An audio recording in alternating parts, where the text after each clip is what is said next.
Welcome to the clause searching overview video. Let's begin by going to the top left, locate the search button icon located here, and click it. Now to access the clause search engine, we need to click on clause located right here. Go ahead and click on clause. Now, you may or may not have this feature depending on the collection that you have in Logos, but if you do, you'll see all passages and then some Bible. Let's click that Bible. Now, the clause search engine can search the Greek New Testament, the Hebrew Bible, and the Septuagint Old Testament. The Septuagint is a Greek translation of the Hebrew Old Testament. We're going to search on the SBL Greek New Testament, so go ahead and click that option. Now, if you click on the hamburger menu at the left, you're going to see there's no search template, so we're out of luck there. Let's go ahead and click the hamburger menu again to close that menu.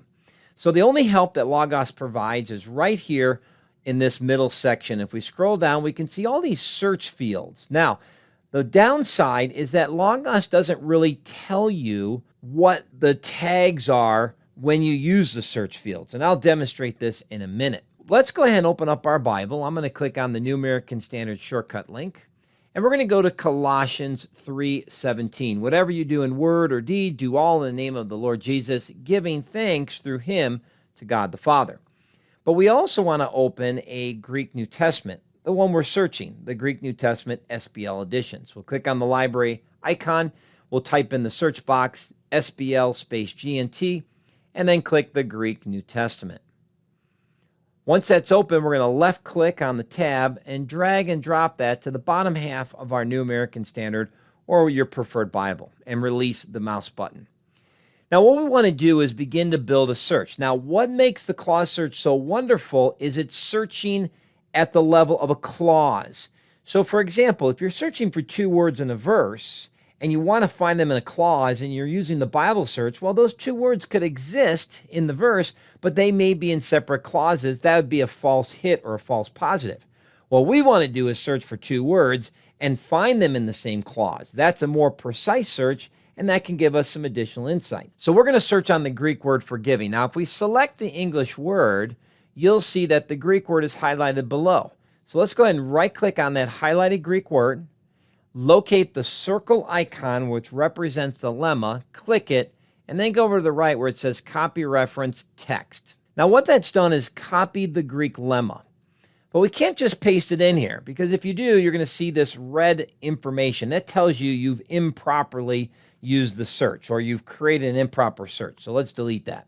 Now, we do know that if we float our mouse over the English word, it says verb.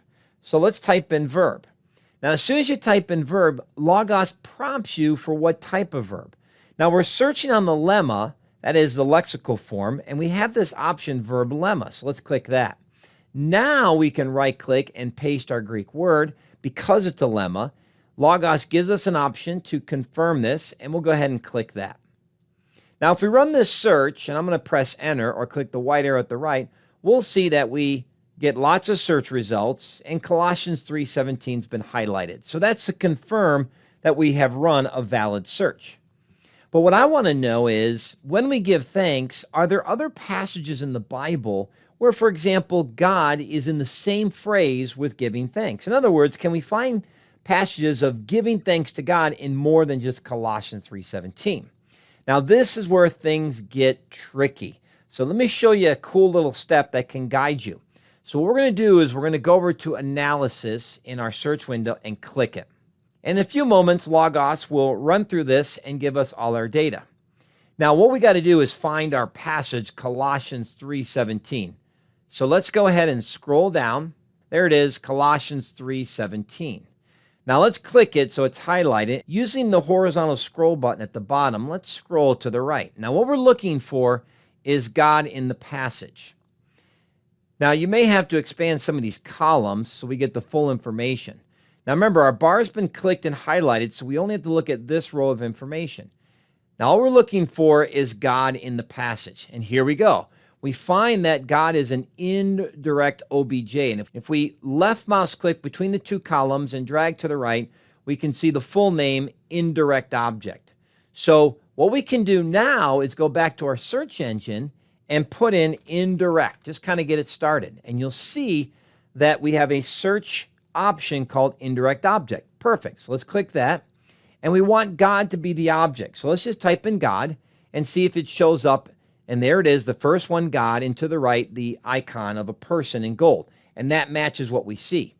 So this strategy of searching on something very straightforward like a verb, and then switching to the analysis view, looking for any information, we can then figure out how Logos has sorted or tagged the information. In this case, we have found it. God is the indirect object. So let's go ahead and go over to the right, click on the white arrow in the circle, and let's run this search. In a few moments, Logos will complete these search results. Now, I'm going to click on verses to kind of speed up the search. Our search results have been reduced. Now, notice I have the SBLGNT at the left, and I have my New American Standard at the right. If you don't have a Bible translation at the right, then click on Add Versions, and then type in your favorite English translation. This is very important when working with Greek translations. If you can't read Greek, it's going to be a whole lot easier if you can read the side-by-side English. So we've typed in the NASB, we click on the verse, and then we click back in the box, press enter once, and press enter twice, and now the NASB has been added to the right. So now, since both phrases in Greek and English have been highlighted, we know what the verse is saying. Now, what we're looking for is to see which verses thank God. And there is, I thank you, I thank you. We can see that the Father is in all of these passages. Let's scroll down to our passage, Colossians 3:17. And there it is. Notice the whole phrase has been highlighted. So all these verses represent all phrases where the verb is giving thanks and the indirect object is God. Even though God may jump around within that phrase, might be at the beginning, might be at the end, nevertheless, they all fit this criteria.